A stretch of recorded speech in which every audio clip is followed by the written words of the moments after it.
Hello, আসসালামু আলাইকুম প্রিয় গাইস এবং শুভাকাঙ্ক্ষী, সবাই কেমন আছেন? আশা করি সবাই ভালো আছেন। আলহামদুলিল্লাহ, আমিও মহান আল্লাহ পাকের অশেষ রহমতে এবং আপনাদের আশীর্বাদে আল্লাহ পাক ভালো রেখেছে।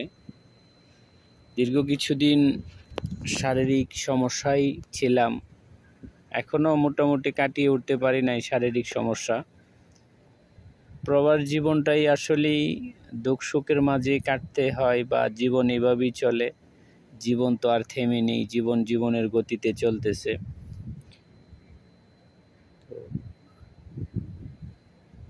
দীর্ঘ সময় আপনাদের মাঝে ভিডিও দিতে পারি নাই, বা ভিডিও দিতে গেলেও হয়তো শারীরিক সমস্যা বা কাজের চাপ, সেক্ষেত্রে বা সেই শোভাতে ভিডিও দিতে পারি নাই বিদায় আন্তরিকভাবে দুঃখিত। আমি চাই যে আপনাদের মাঝে টুকটাক কিছুটা প্রাকৃতিক দৃশ্য তুলে ধরি। আপনাদের সাথে হয়তোবা সরাসরি কথা হয় না, আমার ভিডিওর মাধ্যমে আপনাদের সাথে একটু কথা বলি। যদিও ভিডিওর মধ্যে বলি, আপনাদের সাথে সরাসরি কথা হয় না, তারপরও একটু ভালো লাগে। তো আজকের আবহাওয়াটা বিকেলবেলা খুবই ঠান্ডা। যেহেতু এতদিন বাংলাদেশের পরিস্থিতি জানি না, আমাদের সৌদি আরবে পরিস্থিতি খুবই খারাপ ছিল। গরমের তীব্রতা এতটাই ছিল বলার বাইরে। এমনি তো এটা মরুভূমির দেশ, বালুর দেশ, তারপরও এত তীব্রতা গরম, মানে সুস্থ মানুষকে অসুস্থ বানিয়ে ফেলেছিল। তো যাই হোক, আজকে বিগত দিনও কয়েকদিন যাবৎ আবহাওয়াটা খুব ঠান্ডাই যাচ্ছে, তেমন গরম নাই আগের মতন। বিশেষ করে আজকের যে আবহাওয়াটা, পরিবেশটা খুবই ঠান্ডা, নিরিবিলি, ওয়েদারটা খুব ভালো, অর্থাৎ বাতাসটাও খুব ঠান্ডা লাগতেছে। তো আজকে একটু ভালো লাগতেছে শরীরটা, যদিও দীর্ঘদিন শরীরের অসুস্থতা নিয়ে চলতে হয়েছে। যেহেতু প্রবাস জীবন, কর্ম করেই তো খাইতে হবে, কর্ম ছাড়া তো আর কোনো কিছু করা যায় না, বা কর্ম না করলে তো সমস্যা। রুজি রোজগারের জন্য কর্ম করতেই হবে, এটাই স্বাভাবিক। তারপরে আজকে ভাবলাম যে একটু ঠান্ডা আবহাওয়া, যেহেতু আপনাদের মাঝে দীর্ঘদিন আসা হয় না বা ভিডিও করা হয় না, তো ভাবলাম যে আজকে আপনাদের সাথে একটু গল্প কথা বলি। তো প্রবাস জীবনটা এটাই, সুখ দুঃখ মিলিয়ে জীবন কাটতে হয়। তো শারীরিক সমস্যার কারণে ভিডিও দিতে পারি নাই, তার জন্য আন্তরিকভাবে দুঃখিত সবার কাছে। আসলে এই প্রবাস জীবনটা এরকমই, কখন ভালো কখন খারাপ, শারীরিক সমস্যা, এদিক ওই দিক, নানা প্রতিকূলতার মাঝেই থাকতে হয়। বাকিটা মহান আল্লাহ পাকের অশেষ রহমতে যারা প্রবাসে আছে, হয়তো তারা ঠিকই আছে। এই প্রবাসে অনেক দুঃখ কষ্ট বেদনা, যা বলতে পারবো এক ভিডিওতে শেষ হবে না। হাজার হাজার ভিডিও বানাইলেও প্রবাসীদের দুঃখ কষ্টটা বোঝানো যাবে না। কারণ প্রবাসীদের দুঃখ, বিশেষ করে পরিবার ছেড়ে এবং আপনজন ছেড়ে হাজার হাজার কিলোমিটার দূরে, চিনা নাই জানা নাই একটা দেশে আইসা কর্মজীবন করতে হয় এবং কর্ম করতে হয়। সাধারণ পরিবারের আমরা যারা আছি, তারা কর্ম না করলে তো আর সংসার কিভাবে চলবে? পরিবারের সদস্যদের এবং পরিবারের লোকজনদেরকে কিভাবে ভালো রাখবো, ওই ধরনের টেনশনই সবসময় একটা প্রবাসীর মাথায় থাকে। যাই হোক, তারপরও নিজের অভিজ্ঞতা থেকে বলতেছি, প্রবাস জীবনটাই আসলে খুব দুঃখ কষ্টর জীবন। কেউ আছে সুখে, কেউ আছে দুঃখে, এই নিয়ে আছে জীবন।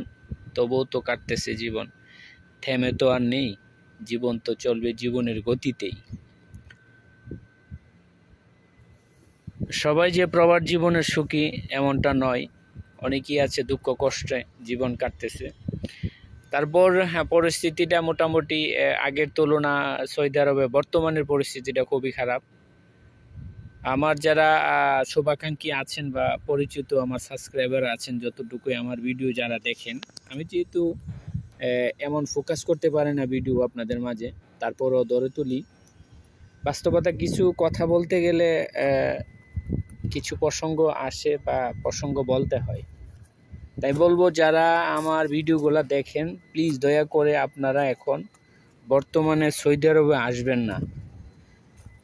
সৌদি আরবের পরিস্থিতিটা এতটাই ভয়াবহ যা আপনাদেরকে বলে বোঝাতে পারবো না। আমার দীর্ঘ 8 বছরের অভিজ্ঞতা থেকে আমি বলতে পারি, বর্তমানে সৌদি আরবের পরিস্থিতিটা এতটা ভয়াবহ, যারা এই নতুন আসতেছে তাদের তো কাজ নাই। তারপরে মনে করুন যারা তাদেরকে সৌদি আরবে আনতেছে বা আনার পরে তাদের দিচ্ছে না কোনো কাজ,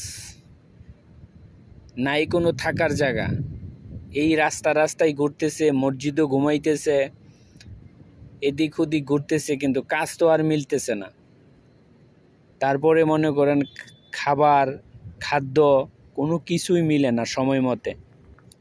কারণ কে কাউকে এই সৌদি আরবে আপনি হয়তো পরিচিত হইলে 1 দিন 2 দিন 3 দিন, তারপরে আর আপনাকে দেখবে না। দেখবেই বা কী করে? প্রত্যেকজনই তো আপনার যার যার কর্ম নিয়ে ব্যস্ত। সৌদি আরবে একটা জিনিস আপনাকে 100 রিয়াল 50 রিয়াল দিয়ে দেবে, কিন্তু বিষয়টা হচ্ছে কি, আপনার কাছে সময় দিতে পারবে না। কারণ তারও কোম্পানি ডিউটি আছে বা তারও কর্ম আছে। দেখা গেছে কি, সে যখন ফ্রি থাকবে আপনি থাকবেন না, আবার আপনি যখন ফ্রি থাকবেন তার কর্মক্ষেত্রে সে চলে যেতে হবে। এটাই সৌদি আরবের সিস্টেম বা প্রবাসীদের এটাই নিয়ম। তো প্লিজ দয়া করে বলবো, আমি একজন বাঙালি হিসাবে বলবো, দয়া করে আপনারা বর্তমানে সৌদি আরবে আসবেন না। আর আগের তুলনা আমি বলি না যে এতটা, কি বলবো, মুখের ভাষা হারিয়ে ফেলি মাঝে মধ্যে, যে তাদের এত হিংসুটি ব্যবহার। মানুষের ছোট থেকে শুনতাম যে সৌদি আরবের মানুষ নাকি খুব নমনীয় হয়, আল্লাহর কাবাগর এই দেশে আছে, নবীজির রোয়াজা আছে এই দেশের মানুষ সহানুভূতি দেখায় এবং মানুষের প্রতি তাদের দয়া হয়। আমার 8 বছর অভিজ্ঞতা থেকে বলতে পারি, তারা পারে না শুধু আজনবী বলতে মানে যারা প্রবাসী, তাদের রক্ত শরীর থেকে সিরিজ দিয়ে খুলে তারা বিক্রি করে খাওয়ার জন্য। বর্তমান সৌদি আরবের পরিস্থিতি, তারা মানুষকে মানুষ মনে করে না। তারা দেখা গেছে কি, একজনের কর্ম করবে প্রতি মাসে তার কর্মর যে ন্যায্য অধিকারটা বা ন্যায্য টাকাটা আসবে।